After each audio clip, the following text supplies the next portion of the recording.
आज हम बात करेंगे तुर्की में बार्बर सैलून बनाने का तरीकाकार क्या है। कम से कम इन्वेस्टमेंट कितनी चाहिए, आपके पास कौन से डॉक्यूमेंट्स हो तो आप तुर्की में बार्बर सैलून बना सकते हैं। इसी के साथ हम बात करेंगे कि अगर आप कोई कारीगर रखते हैं तो उसकी तनख्वाह कितनी होगी, दुकान का किराया कितना होगा, और बाद में आप अपनी फैमिली, बच्चों और वालदैन को साथ रख सकेंगे या नहीं। हमारे साथ हैं अली अकबर साहब। अस्सलाम वालेकुम सर, क्या हाल है? वालेकुम अस्सलाम कलीमुल्लाह। मैं ठीक हूँ, आपका क्या हाल है? अल्हम्दुलिल्लाह सर, मैं ठीक हूँ। सर आप हमें ये बताएं कि अगर कोई हमारा भाई तुर्की में बार्बर सैलून बनाना चाहता है तो इसका क्या तरीकाकार है? जी बहुत सिंपल है। आप ये देखें कि जब आप टर्की आते हैं जी सर। तो आप आने पर आप टूरिस्टिक रेजिडेंस परमिट अप्लाई कर सकते हैं। ठीक हो गया सर।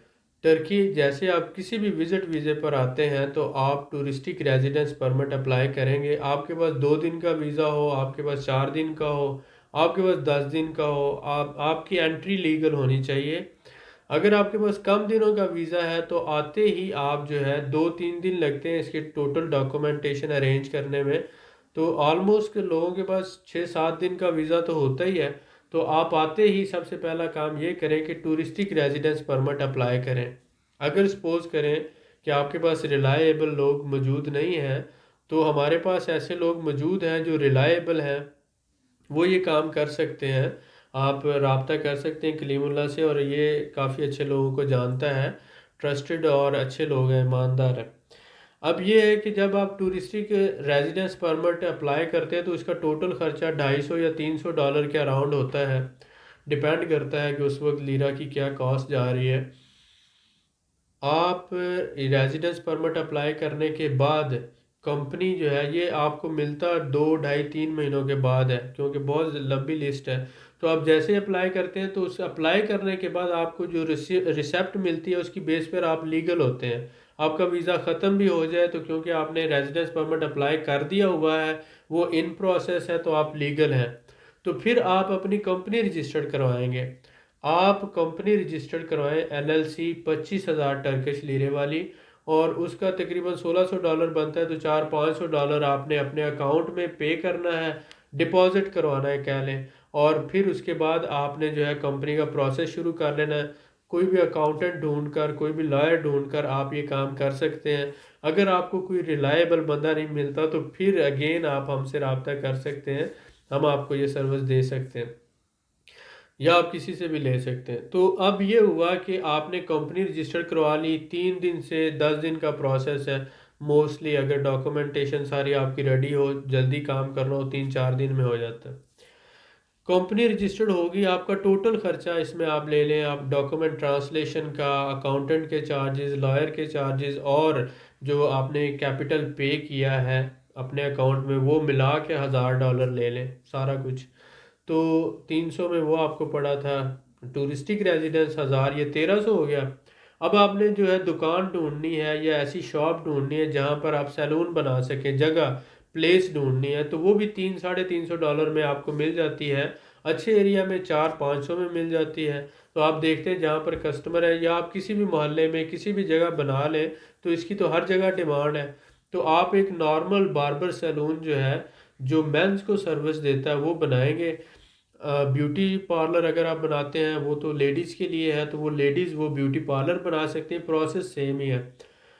आपने जगह ले ली, वो सपोज कर ले 300 लेकर 300 से 800 तक किराया आप कर लें उसका, और एक वर्कर आपने रखना है। अगर आप ब्यूटी पार्लर बनाएंगे तो लेडी वर्कर रखेंगे, अगर बार्बर सैलून बनाएंगे तो आपने जो वर्कर रखना है वो मैन होगा। तो वो आपको वर्कर भी वहाँ मिल जाता है, और राउंड अबाउट जो है 400, $450 आप बार्बर की सैलरी जो थोड़ी आम वर्कर से ज़्यादा होती है, वरना आम वर्कर 300-350 में मिल सकता है आपको। तो आप उसका अंदाज़ा लगा लें। तो ये आपका ये पूरा सेटअप जो है तकरीबन 2,000 से $2,200 में ये आपका सेटअप बन जाता है। अब बार्बर सैलून की जो आपने इंटरनल अंदर कुर्सियाँ वगैरह लगानी है या सीटिंग अरेंजमेंट करना है, तो उसके लिए आप थोड़े से पैसे एक्स्ट्रा लगा लें, कि मतलब 1,000-1,500 डॉलर उसका लगा लें, $2,000 लगा लें इंटरनल सेटिंग और सारा। तो इसका मतलब हुआ कि $4,000 से $5,000 अगर आप तक है, आपके पास है, तो आप ये काम शुरू कर सकते हैं। और इसमें वो जो लोकल वर्कर होने की वजह से आपका लैंग्वेज बैरियर, आपको ज़बान नहीं आती, तो वो ही कस्टमर को हैंडल करेगा। और आप साथ एज ए हेल्पर, अगर आपको काम आता है बार्बर का तो आप कर सकते हैं, नहीं आता तो वो वर्कर काम करेगा और आप सुपरविजन करें, बैठें और उसको देखें। तो एक वर्कर रख सकते हैं, दो रख सकते हैं, जैसे जैसे आपका काम बढ़ता जाए आप वर्कर की क्वांटिटी बढ़ाते जाएं। ठीक है। 2 4 6 महीने आप आउटपुट देखते हैं बिजनेस का, अगर अच्छा आउटपुट दे रहा है तो आप क्या करते हैं, अपनी टूरिस्टिक रेजिडेंस को बिजनेस रेजिडेंस में कन्वर्ट करवा लेते जी सर, बिल्कुल ठीक हो गया, बहुत शुक्रिया सर आपका। हैं। सर मैं वेलकम। आपसे जानना चाहूँगा कि हमारे बहुत से भाई ऐसे हैं जिन जो मूव करना चाहते हैं पाकिस्तान से या सऊदीया या दुबई से, लेकिन उन्हें उनके पास इन्वेस्टमेंट बहुत कम है। जी जी। तो वो दो पार्टनर मिलके अगर मूव करें तो वो फिर भी क्या ये बिजनेस कर सकते हैं? जी डेफिनेटली। अब देखें कि अगर आप दो लोग हैं, जी तो सर। जब आप कल को बिजनेस को कन्वर्ट करेंगे, सपोज करें कि प्रोसेस शुरू वाला तो सेम ही रहेगा। जी सर, ठीक हो आप गया। लोगों ने अपना टूरिस्टिक रेजिडेंस अप्लाई किया, उसके बाद आपने मिलकर कंपनी बना ली, तो सपोज करें जो 2000 कंपनी का सेटअप बनाने में खर्चा हो रहा था, तो वो आपको डिवाइड हो गया, दो बंदों में 1000 1000 आया। जी सर, बिल्कुल। और उसके बाद जो आपने इन्वेस्टमेंट की है उसके इंटरनल चेयर्स और सीटिंग और अरेंजमेंट के लिए, तो वो सपोज करें $3000 वो था। ठीक हो तो वो गया सर। 1500 दो बंदों को, यानी हर बंदे का $2500 खर्चा हुआ, और ये आपका सेटअप रनिंग में आ गया। बिल्कुल सर, ऐसा ही। तो वो जो $5000 की इन्वेस्टमेंट से काम हो रहा था, जब दो बंदे हुए तो वो आपको 2500 आया। जी तो सर, ये फायदा हो गया आप लोगों का। ऐसा ही है सर। अब दो वर्कर रख के आप काम करें। ठीक है। और जब आपको समझ आ जाती है कि ये अब बिजनेस रनिंग में अच्छा जा रहा है, तो जी एक तो सर, ये हुआ कि दो बंदे होने से या तीन बंदे होने से वो कॉस्ट डिवाइड हो जाती है। बिल्कुल सर, ऐसा ही है। और दूसरी बात ये होती है कि जब आप चाहते हैं इसको कल को बिजनेस में कन्वर्ट करने में, तो आप ये जो कंपनी एलएलसी इसको 25,000 से 1 लाख टर्किश लीरे वाले कैपिटल में कन्वर्ट करेंगे। बिल्कुल सर, ऐसा ही है। और 5 वर्कर, दो वर्कर आपके पास ऑलरेडी हैं, 3 वर्कर टेम्परेरी रख के आप 5 वर्कर की रिक्वायरमेंट पूरी कर लेंगे। बिल्कुल सर। जब आपको रेजिडेंस मिल जाएगा तो आप जो टेम्परेरी वर्कर रखे हैं उनको निकाल दें। जी सर। और आप दो बंदों को जैसे ही रेजिडेंस मिलेगा, बिजनेस रेजिडेंस, तो आप अपनी फैमिली को स्पॉन्सर करके मंगवा सकते हैं। और आपके डिपेंडेंट होने की वजह से आपकी बीवी और आपके जो बच्चे 18 साल से कम है उनको भी मिल जाएगा। ठीक हो गया सर। और अगर आपके वालदेन साथ रखना चाहते हैं, अगर 64 साल से उनकी उम्र ज़्यादा है, तो वो भी आप रख सकते हैं। जबरदस्त। तो इसका मतलब ये है कि जब आप दो बंदे मिलकर सेटअप बनाते हैं या तीन बंदे मिलकर बनाते हैं, तो जो सेटअप की कॉस्ट है, बिजनेस चलाने की कॉस्ट है, वो जितने ज़्यादा बंदे होंगे उतना क्या होगी, डिवाइड हो जाएगी। बिल्कुल सर, ऐसा और ही जब है। वो डिवाइड होगी तो आपके लिए आसानी हो जाएगी। बिल्कुल सर, ऐसा ही तो है। एक कंपनी में कम से कम 3 डायरेक्टर या 3 बंदों के आप बिजनेस वीजे आसानी से निकाल सकते हैं। ठीक हो गया सर। ठीक है। तो इसलिए ये ज़रूरी है कि अगर आप एक कंपनी बना रहे हैं, तो मैं तो मशवरा दूंगा कि आप दो बंदे मिलकर या तीन बंदे मिलकर काम करें, ताकि जो है आपका कैपिटल महफूज रहे, और आप तीनों को या दोनों को ज़्यादा से ज़्यादा फ़ायदा हो। आप उसका बिजनेस में कैपिटल लगाकर, और बैकअप कैपिटल भी फिर होता है ना। अब देखिए, अगर आपने मिलाया, एक सेटअप बनाया, 6000 में आपका सेटअप चल गया। जी सर। अब आपके रहने का भी खर्चा है, खाने का भी खर्चा है, और दुकान का भी किराया, और हर महीने का वर्कर की सैलरी है। बिल्कुल सर, ऐसा ही। सपोज करें पहले 1 या 2 महीने बिजनेस इतना अच्छा नहीं चलता, उसका एक सेटअप का खर्चा है $1000, लेकिन वो कमा रहा है $700। जी सर।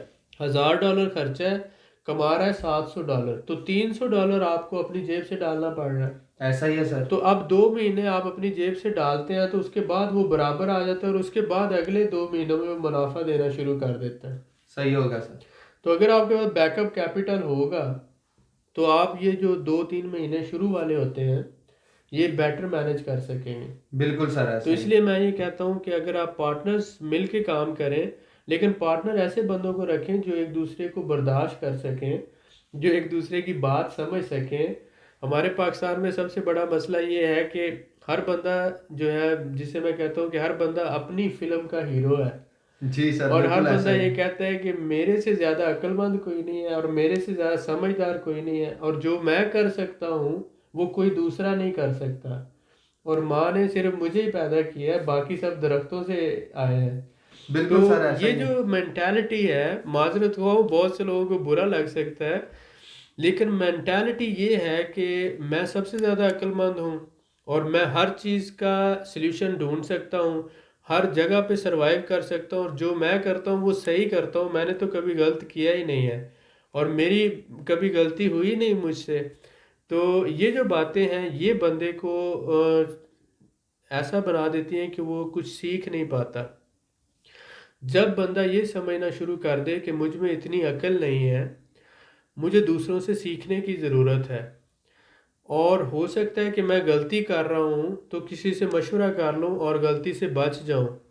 तो जब ये मेंटालिटी डेवलप हो जाती है कि मुझे कोई काम करने से पहले मशवरा कर लेना चाहिए और मुझे अगर हो सकता है मेरे पास इल्म कम हो या तजुर्बा कम हो तो मुझे किसी से सीख लेना चाहिए, किसी से एडवाइस ले लेनी चाहिए, तो तब जो बंदा नाकाम होने से बच जाता है।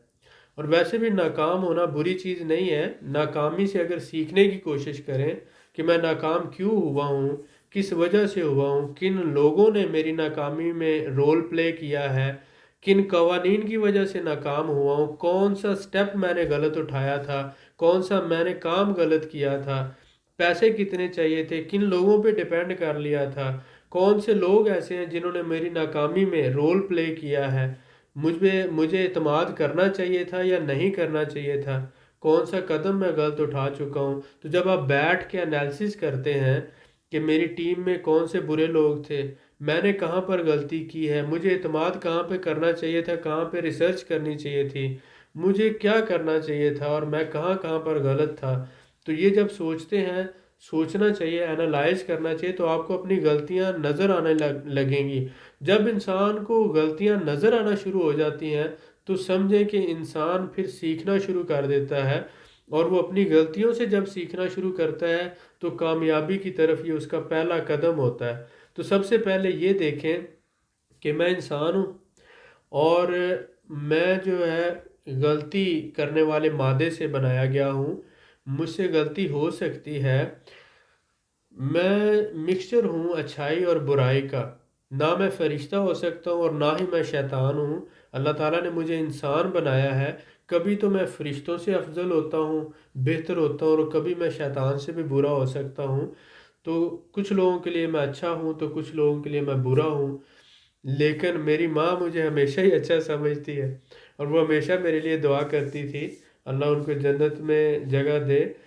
उन्होंने कोशिश ये की कि हमेशा ही उन्होंने भलाई करने की कोशिश की और हमने भी उनसे यही सीखा कि जो हम कर सकते हैं लोगों के साथ भलाई करें, क्योंकि ये सदका जारिया है और ये करते रहना चाहिए।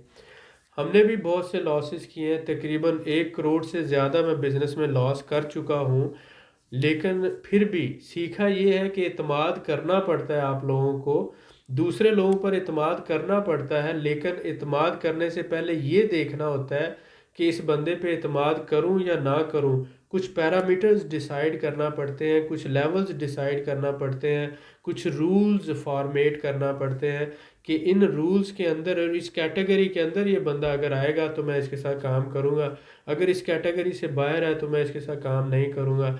लेकिन इंसानों के मुआशरे में रहते हुए आपको इंसानों के साथ काम भी करना पड़ता है, इंसानों के ऊपर इत्मीद भी करना पड़ता है, ठोकर खाने के बावजूद उठ के चलना पड़ता है, क्योंकि ये ज़िंदगी है और इसमें इंसान को चलते रहना है।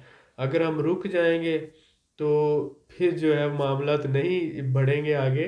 तो इसलिए इंसान को गलती करके सीखना चाहिए, लेकिन अपनी गलतियों से सीखने की कोशिश करनी चाहिए। जी सर, माशाल्लाह आपने बड़ी ही तफसील से बताया, मैं आपका बड़ा शुक्रगुजार हूँ। बहुत शुक्रिया। सर मैं आपसे जानना चाहूँगा कि अगर कोई हमारा भाई दुकान लेता है किसी भी एरिया में, तो उस दुकान का एडवांस वगैरह भी देना पड़ता है, जैसे पाकिस्तान में आपको पता है अक्सर। जी बिल्कुल, आप ये देखेंगे जैसे पाकिस्तान में कैश या पगड़ी या इस तरह से कोई भी आप ले लें, जी सर। तो इस तरह से टर्की में भी ऐसा है कि आप 6 महीनों से या 1 साल का किराया आपने एडवांस देना होता है। रेंट मंथली बेसिस पर होता है, लेकिन आप जो है 1 साल का किराया एडवांस देते हैं। जी सर। तो आप निगोशिएट कर सकते हैं, 6 माह का भी दे सकते हैं, डिपेंड करता है कि वो मालिक किस तरह का बिल्कुल ठीक है सर। सर मैं आपसे जानना चाहूँगा कि इस बिज़नेस के ऊपर टैक्स की रेशो क्या है?